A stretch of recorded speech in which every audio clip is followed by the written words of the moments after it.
So James, human capital market, what's been happening this year? I think it's fair to say that for most organisations in human capital, this year's been a little bit more challenging than last year. Certainly within larger firms, there seems to be a bit of a slowdown in sort of their client instruction. But I would say we've equally seen in smaller to mid-sized firms quite a bit of opportunity for specific areas of talent. So organisations that are working with and consulting into areas around sustainability, energy transition, that's absolutely one of the spaces that is comparatively niche, but is very highly sought after because there aren't that many consulting professionals who've got that kind of expertise. So there have definitely been key areas of opportunity for the year. And I think one of the things that we often see when you see disruptive years from a slightly more economic or challenging economic headwinds are the appetite for some individuals in consulting to think about their wider career path for the future. And how have you seen the transition of human capital talent in-house coming into large global blue chips, etc.?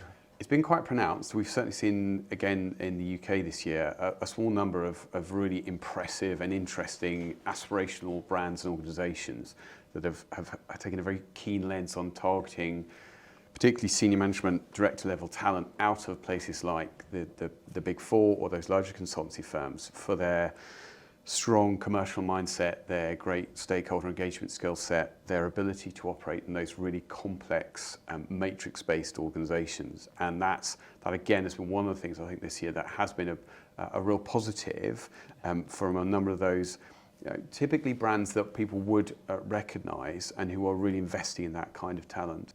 It does feel that there's still a gap of capability in-house for truly technical project program management experience, and consistently when we're working on briefs with our clients, they're asking for people coming out of consulting. Has the appetite gone up for those individuals sat in consulting firms because of what's been happening in that space? Yeah, I think there's an element of some individuals feel that this year's probably been a bit of not a squash of their career development, but there's been a bit of a slowdown in that opportunity.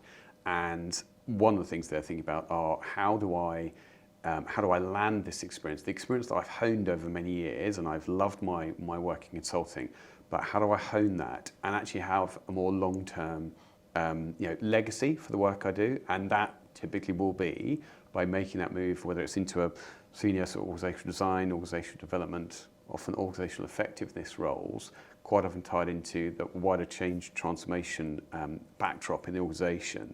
That I think is one of the things that a lot of the senior talents in consulting that we've been talking to and have been sharing with us around their aspirations to find those sort of longer term organisations, which not just from the kind of technical capability of their own development, but from I think from a kind of a purpose perspective, that is a huge element of the people that we talk to. Probably if you make a comparison to even maybe 5 years ago, those initial conversations we're having with people when they're thinking about their next career step, it's as much around remuneration and the kind of role they go into, but it is as much around that as it is around them looking at the organisation saying, well, what is this organisation, what do they stand for, what are they all about, what are they doing that's different, what is their purpose? And if we think about the pillars, historically we've seen within human capital around change transformation, normally linked to target operating model. We've seen org cape, talent development, sometimes with a behavioural kind of psych element. And we've seen digital systems transformation work. It does feel like the fourth pillar now is really sustainability in ESG. How are the consulting firms keeping their talent in a relatively flat market? Are you seeing more rotation? So if someone's sat doing talent operating model work in a consulting firm, are they moving around more fluidly than they have in the past? I think everyone's trying to be as agile as possible, and to a certain degree working within the constraints of whatever the size of that firm are. I think absolutely where there is a chance to share knowledge more, if that's perhaps more on international footing. So it may be if one of your markets, a UK market, is not as busy, is trying to see are there other operations across the globe within our organisation where we can either second people to on a short-term basis, where we can actually just on a pragmatic level share knowledge through, whether that's on a virtual basis.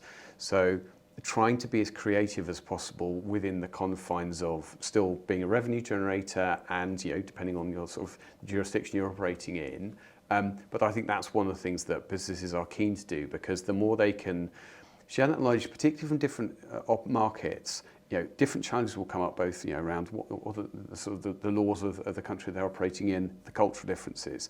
So you can get great richness and great development by talking to your colleagues if you have other operations in international jurisdictions on what they are seeing, how are their markets different, what are the trends they're seeing, and again, that knowledge sharing is a great opportunity. And I guess final question is the question we get asked every day, and I wish we had a crystal ball to answer it, but what's going to happen next year? What's your kind of predictions for HC going into the new year? I think we will definitely see an improvement in the market. I think, again, in a very good way, I think organisations, whilst they've been more cautious this year, they still realise their need to retain and to invest in their talent. So I think, led often by the CPO, and as it should be, or the CHRO, but a very strong lens on, what are the kind of key things that attract people to us? Like, why do they join us? Why do they want to stay here?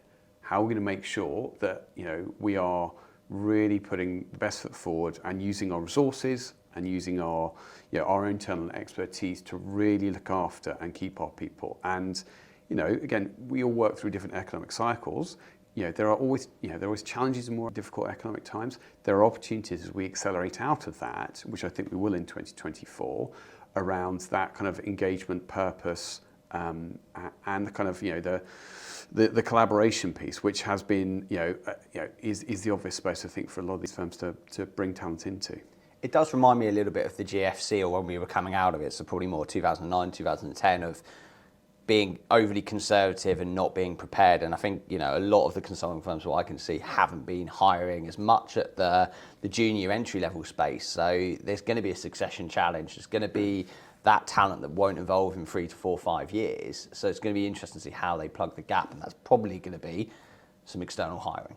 Those firms that continue to invest and retain their talent, as we saw, as you're absolutely right, coming out of the GFC, were any fee-earning business, any business that really took a long-term view there, benefited hugely, both in the mid and the long term. The sort of the retention, the productivity, the knowledge, the retention of knowledge, that's such a critical thing. And I think for those businesses that can really focus on that and retain their people and utilise them and keep them engaged, they will get great benefit. As the year does start to accelerate, as the economic picture definitely starts to become bigger, bolder and stronger, I think that's definitely something we'll see next year.